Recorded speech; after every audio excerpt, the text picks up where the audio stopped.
देखो, हम स्टार्ट करते हैं महमूद गजनवी का टाइम पीरियड।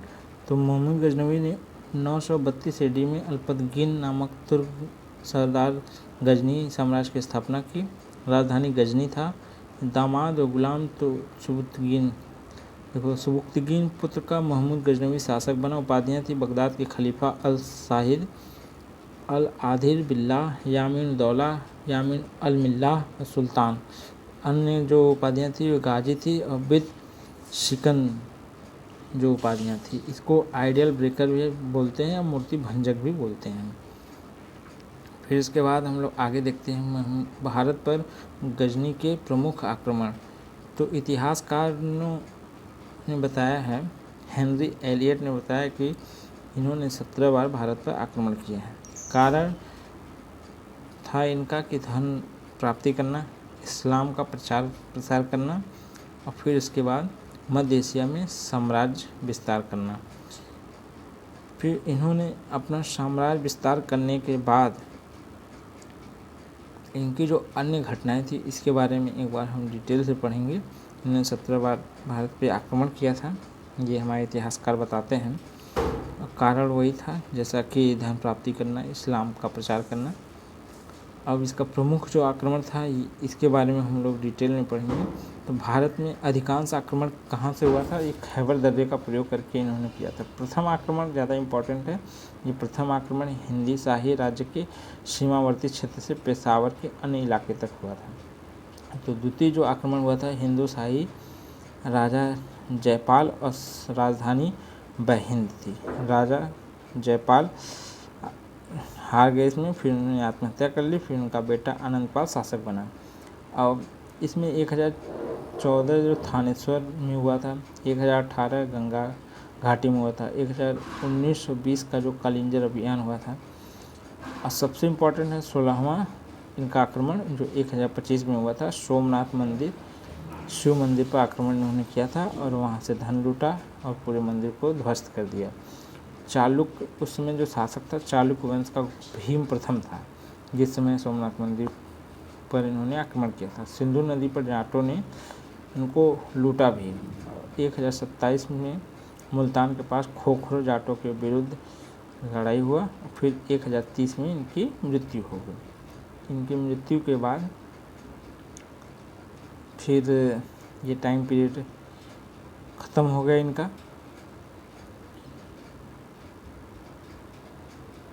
बाकी हम लोग और जो भी आगे का टॉपिक है उसको कंटिन्यू फॉलो करेंगे। देखिए, ये मेरा बहुत ही इम्पोर्टेंट वीडियो है। तो आई होप कि आप सभी लोगों को इस टेक्निकल तरीके से जो डिज़ाइन किया हुआ मटेरियल इसको पढ़ने में थोड़ा आसानी होगी।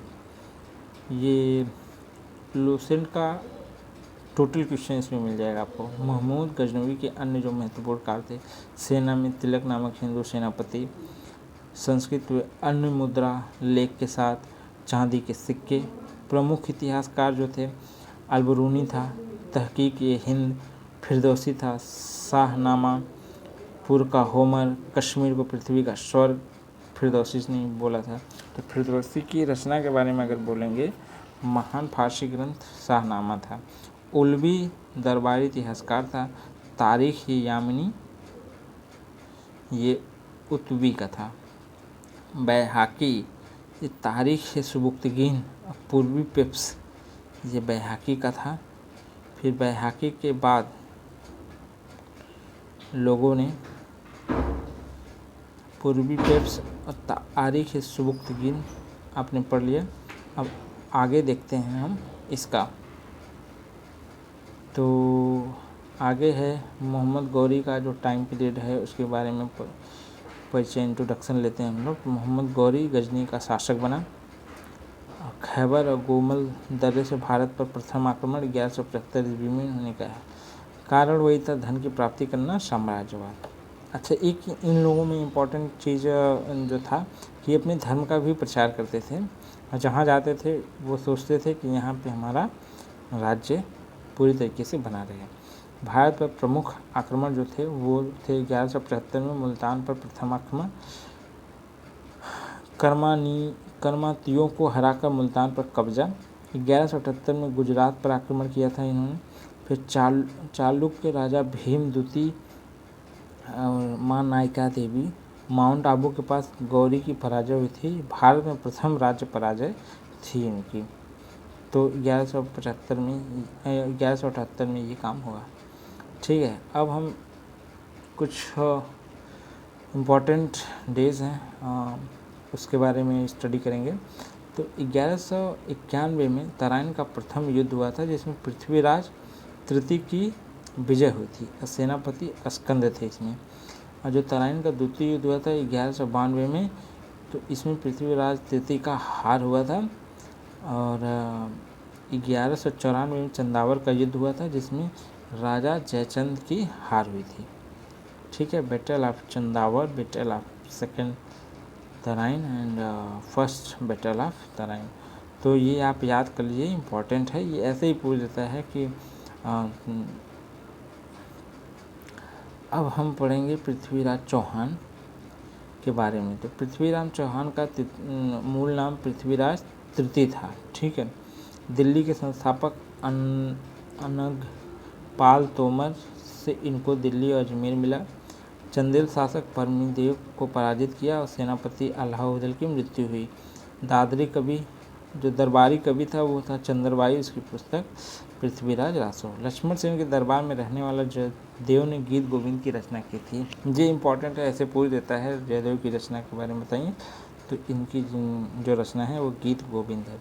1203 ईस्वी में क्या था, ऐबक कलिंजर अभियान हुआ था। हाँ, ऐबक कलिंजर अभियान हुआ था। चंदेल शासक परमादेव को इन्होंने हटाया। 15 मार्च 1206 को खोखर सरदार द्वारा गौरी की हत्या हुई। भारत में तब दिल्ली सल्तनत का शुरुआत हुआ। दिल्ली सल्तनत से पहले कुछ और इम्पोर्टेंट फैक्ट के बारे में हम लोग देख लेते हैं। सिक्कों पर देवी लक्ष्मी की आकृति इनके द्वारा चला गया। पृथ्वीराज और गौरी के नाम के सिक्के चलाए गए। उत्तर भारत में एकता प्रणाली शुरू की गई। 4 प्रमुख गुलाम वंश, तो कुतुबुद्दीन ऐबक लाहौर के, अल्दोज गजनी कुबाचा कच्छ सिंध के, बख्तियार खिलजी बंगाल और बिहार के। अब हम देखेंगे बख्तियार खिलजी का जो टाइम पीरियड था उसके बारे में। और बख्तियार खिलजी के टाइम पीरियड के साथ साथ इन्होंने क्या क्या किया। तो बंगाल बिहार आक्रमण, शासक लक्ष्मण सेन थे। नालंदा और विक्रमशिला को तहस नहस बख्तियार खिलजी ने किया था। लखनौती की राजधानी बनाया। गलती असम के महाराज का प्रमुख प्राचीन विश्वविद्यालय। तो तक्षशिला वर्तमान में पाकिस्तान में है। विश्व का प्रथम विश्वविद्यालय था। 700 BC से 800 BC के टाइम पीरियड के हिसाब आसपास ये बना था। कौटिल्य पारडी सेन जीत आयुर्वेद विज्ञान का केंद्र भी बोलता है। ग्रैंड ट्रंक रोड भी, और 1980 में यूनेस्को में इसको शामिल किया गया। नालंदा वर्तमान में बिहार में है। ये वर्तमान भारत का प्राचीनतम है। कुमार गुप्त ने इसकी नालंदा विश्वविद्यालय बनवाया था 413 ईडी में। Oxford of Mahayana. विक्रमशिला वर्तमान में बिहार में है। पाल शासक धर्मपाल ने बख्तियार खिलजी द्वारा खत्म किया गया। अब वल्लभी सौराष्ट्र में है। सौराष्ट्र में गुजरात प्रारंभिक शिक्षा केंद्र था। चीनी यात्री इत सिंह और बौद्ध धर्म का केंद्र भी था। ठीक है, फिर उसके बाद हम लोग आगे का देखते हैं। जो प्राचीन चीज़ें हो गई, तो अब हम दिल्ली सल्तनत के बारे में स्टडी करेंगे। तो मेरे हिसाब से आपको जो भी इम्पोर्टेंट थिंग मिल रहे हैं, एक इम्पॉर्टेंट थिंग जो इसमें है वो ये चीज़ है कि आपको ये मटेरियल बहुत ही शॉर्ट्स तरीके से मिला है। जैसा कि कुछ लोग बताते हैं हमको लूसेंट पढ़ने में बहुत प्रॉब्लम होता है, ये होता है, वो होता है, तो उसी को ध्यान में रखते हुए इसको डिज़ाइन किया गया है। तो आप लोग एक बार इसको अगर देख लेते हैं तो दोबारा अगर लूसेंट पढ़ते हैं तब भी आपको कोई प्रॉब्लम नहीं होता है, क्योंकि हर चीज़ आपका क्लियर हो जाएगा। तो जिसका चौथा अध्याय है दिल्ली सल्तनत। तो दिल्ली सल्तनत में हम पहले 5 वंश के बारे में पढ़ेंगे जिन्होंने दिल्ली सल्तनत पे अपना राज किया था, तो पहला जो वंश है वो है गुलाम वंश, दूसरा खिलजी वंश, तीसरा तुगलक वंश, चौथा सैयद वंश और पांचवा लोदी वंश। तो इनको याद कैसे किया जाता है, इसकी ट्रिक भी हम आपको दे देते हैं। जैसे कि कुल खिलाओ तुम सभी लोदी को, तो ये इसका ट्रिक होता है जिसको GKTSL के नाम से जानते हैं, GKTSL। तो GK से हो जाएगा गुलाम वंश, के से हो जाएगा खिलजी वंश, T से हो जाएगा तुगलक वंश और S से हो जाएगा सैयद वंश और L से हो जाएगा लोदी वंश। तो तुगलक वंश जो ऐबक वंश था, जो इसको दास वंश भी बोलते हैं, मामलुक वंश भी बोलते हैं। तो इसका टाइम पीरियड 1206 से 1290 था। इसके संस्थापक थे कुतुबुद्दीन ऐबक। और फिर खिलजी वंश का संस्थापक थे जलालुद्दीन खिलजी, और इनका टाइम पीरियड था 1290 से 1320। ठीक है, सबसे कम जो शासन किए थे वो खिलजी वंश ने किया था। फिर उसके बाद आ जाता है तुगलक वंश। तो तुगलक वंश का टाइम पीरियड सबसे अधिक था। ये 1320 से 1414 तक इन्होंने अपना शासन किया था, सबसे अधिक टाइम पीरियड तक। इसका जो संस्थापक था गयासुद्दीन तुगलक। और सैयद वंश 1414 से 1451, इसके संस्थापक खिज खां। लोदी वंश 1451 से 1526 तक इन्होंने शासन किया था। तो इसके संस्थापक थे बहलोल लोदी। तो 1526 में फिर बाबर ने इनको हराकर फिर से बाद अलग शासन स्टार्ट हुआ। तो सबसे पहले हम जो भी वंश हैं इनके बारे में हम जो भी इम्पोर्टेंट चीज़ें हैं जो एग्ज़ाम के पॉइंट ऑफ व्यू से, उसको हम स्टडी करते हैं और देखते हैं कि क्या क्या चीज़ें इनके द्वारा बनाई गई। तो सबसे पहले स्टार्ट करते हैं गुलाम वंश के बारे में। तो कुतुबुद्दीन ऐबक को कुतुबी वंश भी बोलते हैं। शहाबुद्दीन इल्तुतमिश को शमसी या इलवरी बोलते हैं। बलबन को बलबन बोलते हैं। अब इन जो गुलाम वंश के इम्पोर्टेंट शासक थे वो 3 थे ये। अब इसको एक बार हम टेक्निकली देख लेते हैं मैपिंग के थ्रू। तो कुतुबुद्दीन ऐबक संस्थापक थे। मोहम्मद गौरी गुलाम दामाद गुलाम वंश प्रमुख शासक कुतुबुद्दीन ऐबक एंड आराम शाह, समुद्दीन इल्तुतमिश, फिरोज शाह, रजिया सुल्तान, बहराम शाह, मसूद शाह, महमूद, गयासुद्दीन बलबन, कैकुबाद, कैमूर। तो इसमें एक चीज़ अभी पूछता है कि सबसे पहला लास्ट, तो दास वंश का लास्ट संस्थापक जो था वो था, संस्थापक नहीं जिसको कह सकते हैं लास्ट शासक जो था वो कैमूर था, और प्रथम जो थे वो कुतुबुद्दीन ऐबक थे। तो ये आपको पॉइंट जो बहुत ही हेल्पफुल होंगे आपको जल्दी से याद करने के लिए। टोटल मिला के 11 लोगों ने दिल्ली पे गुलाम वंश के टाइम पे शासन किया। तो उनमें से 2 सबसे इम्पोर्टेंट हैं। कुतुबुद्दीन ऐबक भारत में तुर्की राज्य का संस्थापक भी बोले जाते हैं। ऐबक नामक तुर्क जाति यहाँ पे रहती थी। गौरी का सिपह सलाह व गुलाम थे, और जो इनका राज्याभिषेक लाहौर में हुआ था। सुल्तान की उपाधि धारण इन्होंने नहीं की थी। खुतबा नहीं पढ़वाया था इन्होंने, और मालिक व सिपह सलार की उपाधि इन्हें हासिल हुई थी। अब 1208 में गौरी के भतीजे गयासुद्दीन महमूद ने दास्ता मुक्ति पत्र लॉन्च किया था। इसकी समस्याएं क्या थी? यल दौज कुवाचा, दिल्ली सल्तनत की स्थापना। और उपाधियाँ की थी कुरान ख्वा, लाख बख्श, हतिम ताई। इनकी जो मृत्यु हुई थी चौगान खिलते हुए लाहौर में हुई थी 1210 में। हसन निजामी ताज अल मासिर में इसके बारे में बताया गया है। अब हम इसके आगे पढ़ेंगे जो भी आगे इम्पोर्टेंट है। अब भारत में इस्लामी वास्तुकला जो थी उसके बारे में। भारत गुंबद निर्माण व मेहराब निर्माण कला तो रोम बैजंतिया साम्राज्य से आया था। अरब भारत में। फिर उसके बाद कुरान की आयत, कमल, स्वास्तिक आदि का प्रयोग करते थे। मानव एवं पशु की आकृति का प्रयोग नहीं करते थे। तो गुंबद में जो मानव पशु की आकृति का उपयोग नहीं करते थे। ये एग्ज़ाम में ऐसे ही क्वेश्चन आएगा कि इसमें किसका उपयोग करते हैं। कुतुब अल इस्लाम मस्जिद दिल्ली में है। ये भारत की प्रथम मस्जिद थी। जैन मंदिर व वैष्णव मंदिर के अवशेष भी यहाँ पे मिले। 2.5 दिन का झोपड़ा अजमेर राजस्थान में बौद्ध मठ के अवशेष पर ये मिला था। विग्रह शाह चतुर द्वारा लिखित नाटक हरखेली में ये डिजाइन है। फिर इसके बाद आता है कुतुब मीनार। तो इसका जो नाम जो मतलब इसको पहले स्टार्ट किया था, जो इसको बनवाया था वो कुतुबुद्दीन ऐबक थे। फिर इसके बाद जब इनके बाद दूसरी तीसरी चौथी इल्तुतमिश ने निर्माण करवाया और 5वीं जो है फिरोज शाह तुगलक ने। तो हुआ क्या था कि जब इन्होंने चौथी बिल्डिंग बनवा दी तो उसके बाद जो है 1369 में बिजली के कारण ये क्षतिग्रस्त हो गया। तो फिरोज शाह तुगलक ने फिर से इसका रिजोविनेशन करवाया और फिर 5वीं मंजिल जोड़ी। फिर उसके बाद 1993 में इसको विरासत में शामिल कर लिया गया। फिर इसके बाद 1505 में भूकंप के कारण नुकसान हुआ तो सिकंदर लोदी ने इसका निर्माण करवाया। फिर उसके बाद 1803 में रॉबर्ट स्मिथ ने इसका निर्माण करवाया। तो ऐसे जब भी प्रॉब्लम आए इसमें तो इसका रिपेयरिंग होता रहा। तो सबसे ज़्यादा इम्पोर्टेंट है कुतुबुद्दीन ऐबक, फिर इल्तुतमिश और फिर उसके बाद फिरोज शाह तुगलक।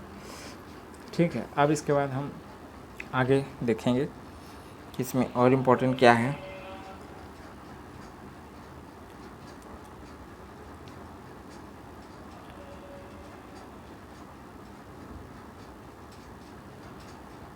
अब इल्तुतमिश का जो टाइम पीरियड था इसके बारे में हम लोग पढ़ेंगे।